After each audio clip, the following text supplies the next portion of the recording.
let's see, we have a question in the Q&A. What's the rule of thumb for the number of LED and HID fixtures per 1,000 square feet of canopy for the Massachusetts regulation? Mike, do we have rules of thumb that you might be able to provide? I'm going to put it in the chat so folks can see it. Yeah, so there's no, one thing that leads to a lot of confusion with LED fixtures is that for a long time, for a good amount of time, we were using all 1,000-watt HID fixtures were the same. Like basically the difference was they're single-ended or double-ended. We had very little, there was just an industry standard, we kept to it. So it was easy to talk about number of lights because the word light was the same, you know, no matter what brand you were using.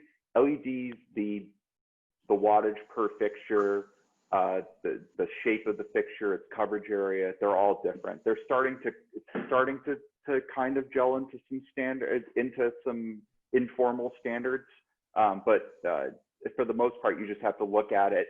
Every LED is going to have a different layout generally. So you really look at it in watts per square foot.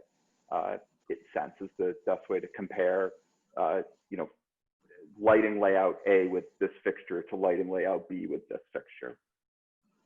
And a PPFD map. Your supplier should give you a map with a simulation of what the PPFD is going to be at all, you know, at your canopy level throughout the whole room.